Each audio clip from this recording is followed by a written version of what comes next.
Yeah, it was another great comeback by you guys like you had the other night, but ultimately it's a loss. How tough is that to have these big comebacks and then you just fall short in the end? I mean, it's tough.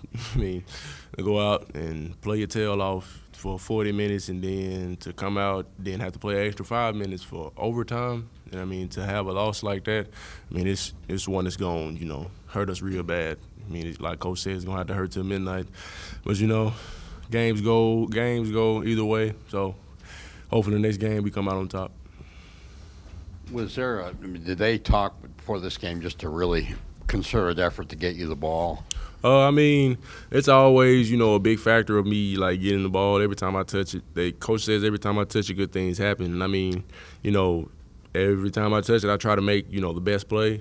I try to score it, or I try to either get it out to a shooter. Most of the time tonight I scored. But, I mean, it's been one of the big focuses, in practices and stuff. And it's just, it led to the game. So the sad thing is we just didn't come out on top tonight.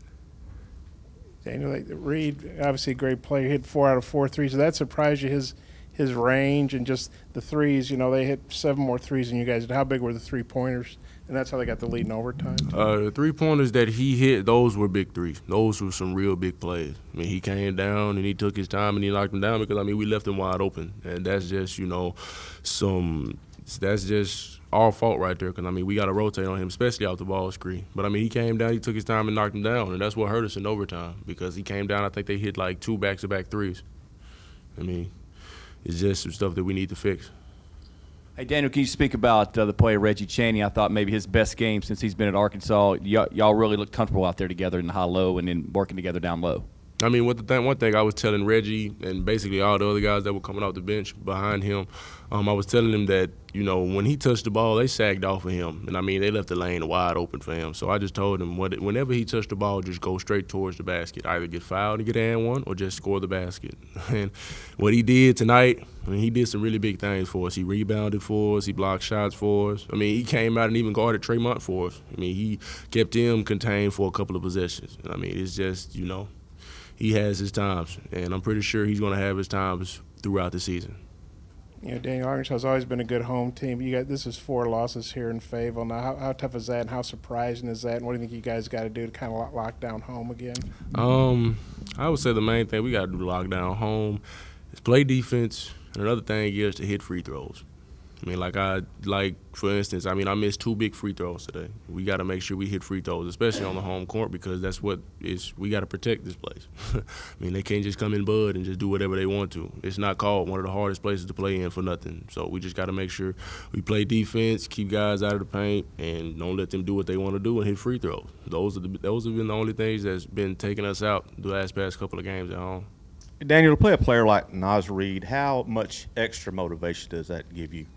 It gave me a lot of motivation. I mean, they said he was a great player. I mean, they said he was a potential one-and-done player. So, I mean, I had to come out and I had to, play up on his level because, I mean, he was playing at a whole different level tonight. And so I had to, go to that same level. I mean, because, lately I've been getting, dominated by bigs that's been coming in here, and I just didn't want that to happen tonight. You guys got to try to win at Tennessee now after a couple of losses at home. How tough is that going to be? Because Tennessee looks like they're the best team in the SEC right now.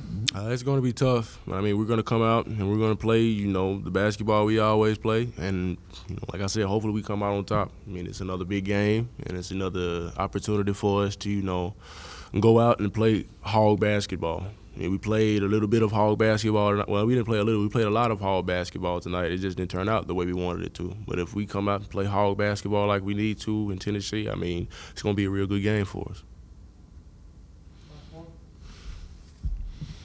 Yeah, Dan, Isaiah's been pretty quiet the last couple of games. How concerning is it when he's not knocking down shots like he's capable of? Nah, it's not concerning at all. I mean, he had a cold night. I mean, I told him, I said, hey, you just keep shooting your shots, and if you miss it, I'll get your rebound. And that's basically what I got to do every time as a leader with a freshman because, he gets down in the gutter with his mind, and I have to talk to him sometimes just tell him just to bring him up because, I mean, we need every single one of the guys on this team, especially Isaiah because, I mean, the way he can shoot the ball. And I try to just motivate him every time I possibly could get because we need him. And down the stretch, he's going to hit shots, but, I mean, just tonight it wasn't his night, just like anybody else.